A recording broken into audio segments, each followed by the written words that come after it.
I genuinely want to know who invited the Lionel to the party. Because in Breath of the Wild, in Tears of the Kingdom, you could bully, I'm talking bully, a Lionel. And now, I don't know if I can. You know what I mean? Ladies and gentlemen, welcome back to the channel. My name is Andre. If you were new here, hi. If you are returning, I always appreciate you and your presence on the channel. Little life update for me. I feel like it's been forever since I've seen you guys. For all my fellow content creators out there that have children, you guys know that school started. I've been a little busy with the kiddos and my fiance going back to her full-time job as an EA, and then myself, kind of wedding season is starting now. So on the side beside this, I also am a photographer. I do weddings during this time of year. So I've been a little busy, tied up with a whole bunch of stuff. But today I want to break down and go over the recent Legend of Zelda Echoes of Wisdom trailer that came out about a week ago.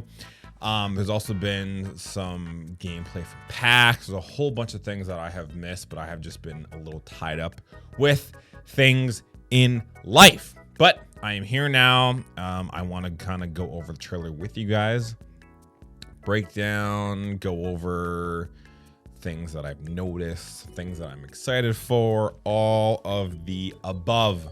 So without further ado, let us get into it. So the intro for the video starts with kind of the new, I guess, enemy tearing up the world. I don't know if like the certain tearing thing has a name or face, but anyway, it is tearing up the world.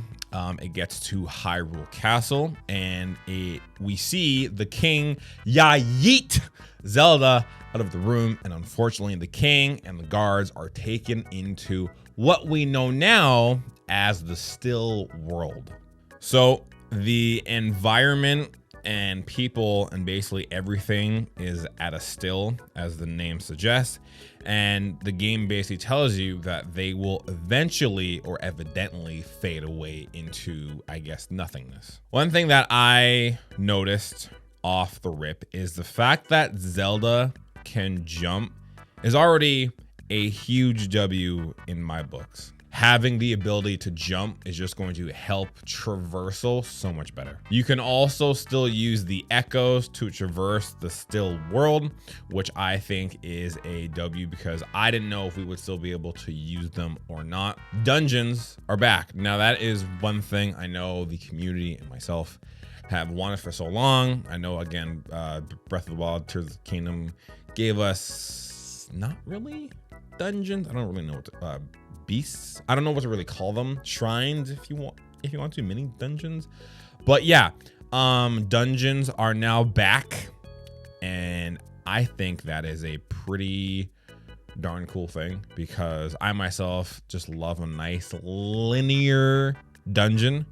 I enjoyed it, and it really just kind of made it feel more like a Legend of Zelda game, if you know what I mean. Each rift in the world, in the dedicated biome it is, will change the still world depending on where you go in. If you're in the volcano area and you dive into a rift there, you will have more of a volcanic ish biome in the still world, if that makes any sense, which I think is cool. I think it helps kind of give some context, some personality to the still world. It's not just like one plain type of thing where no matter which biome you are in the overworld and you jump into that, it's the same kind of copy and paste. It's a nice change, and it really will help the still world kind of stand out, if that makes any sense. Going back to the whole dungeon thing, I'm also just kind of excited to jump into a dungeon and not really have any idea what to do, especially just with all the different traversal options we're gonna have, the different echoes, basically being thrown into something and then not really knowing where to go in the game, just being like, figure it out.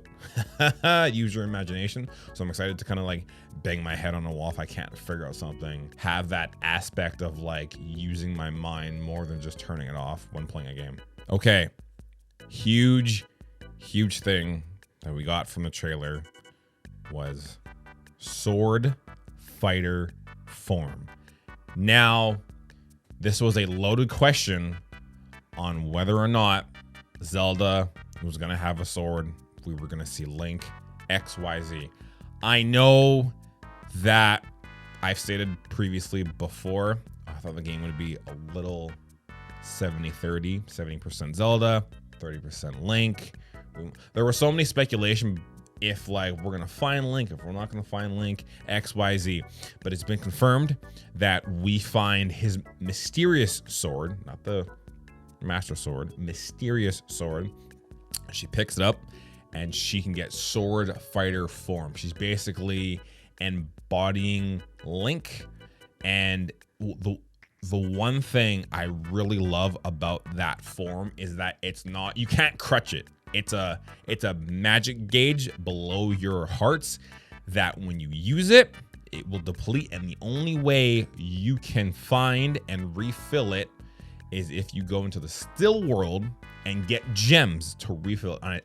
I think it's only the still world. I'm not sure if it's in the overworld, but I digress. Huge W not being able to crutch it. It's more of like an SOS, like this is the last thing I have to kind of like defeat this. Let's gung-ho it, right? It's that last ditch effort to really make something happen. And I love that. I love that it's not taking away from Zelda's powers and the echoes and all that jazz. Huge W, huge W. Going back to the fact that they call it the mystery sword or the mysterious sword, I'm also very curious because Link still has the Hyrulean shield, but he doesn't have the Master Sword. So I'm just kind of more wondering, A, where is the Master Sword? And why does he only have the shield but not sword combo? So maybe that question can get answered.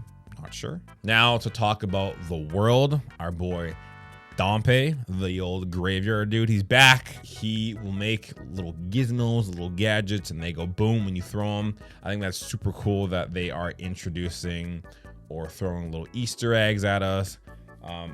If you've seen the previous trailers, there's been tons of things from other games, the Zora, the Deku children, now we have Dompe. So I just think it's cool to kind of see old things coming back, as well as just kind of meeting other people along the way. I assume we will have other NPCs to help, XYZ, other people to kind of help us along the journey and just fill the void of the world in the sense of having other friends and people to help fight back against what's happening. One thing I do want to point out is in the recent trailer, is that Volvagia? I'm sorry, is that Volvagia? Because it really looks like Volvagia. And again, going back to the whole Dompe thing and bringing things back, why are we bringing back Volvagia? I just thought I saw that and I was like, hold on, that's a gosh darn dragon. Well, why is that in there? And finally, the very end of the trailer, we see Zelda walking up to who is clearly Link, but he turns around and his eyes are red and he jumps. He's gonna slash Zelda, but it almost looks like Dark Link, but not a Dark Link, but his eyes are red. Might be possessed by Ganon. I don't know, but that is just some of the pointers that stuck out to me from the trailer.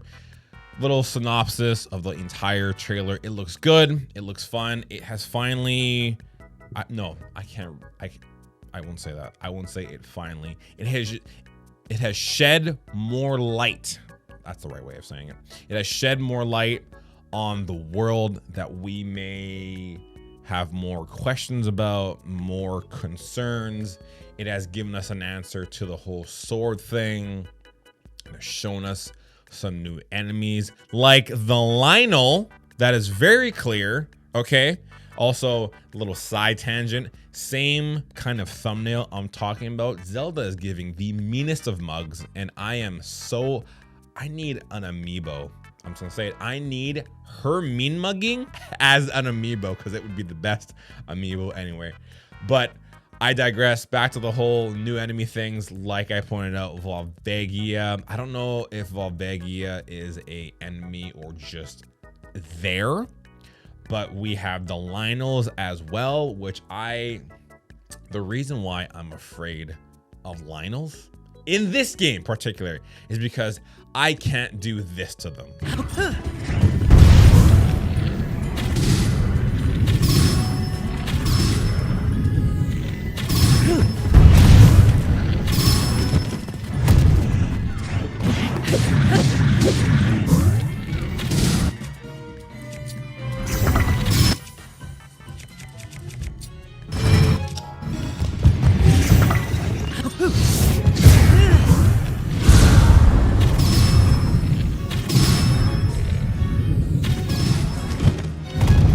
You see what I mean? Like, there, I could bully them. But now, I don't know what I can do. You know, maybe I'll throw a couple echoes, take a nap.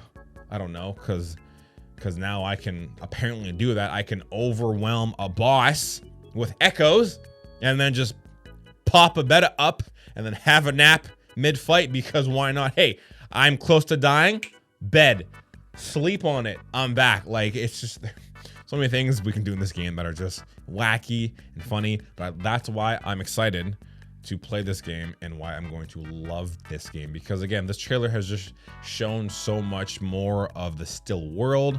It has shown a lot more about the world in general. It's given a little bit more of a plot. The sword fighter form is going to be super cool. I'm excited to see how it kind of integrates with all the echoes and everything else. I'm just really looking forward to it. We have how many more days? It's the 5th. I believe it comes out on the 26th, so 21 more days. If my math is off, please roast me in the comments. But anyway, I am jazzed to play this game. I have been looking forward to Legend of Zelda game since Tears of the Kingdom. Again, when this one first got announced, I was a bit skeptical. I think most people were, but now we're kind of like deep in it, and we all really want the game. And I'm also looking forward to the amiibo support that's going to give, what that is going to offer up for the game in general. But I'm just overall super excited, guys. So let me know down in the comments if you, Timmy, are also very excited for the game.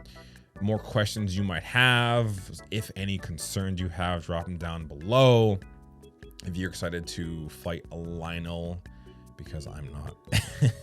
Anyways, guys, as always, guys, ghouls, girls, and gizmos, thank you for your time, for your patience.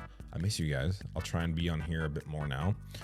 But anyway, I digress, as always. Thank you guys for being here. Like, comment, and subscribe, if you will. It helps the channel, it helps the video be seen by the world. With that, everyone, shalater.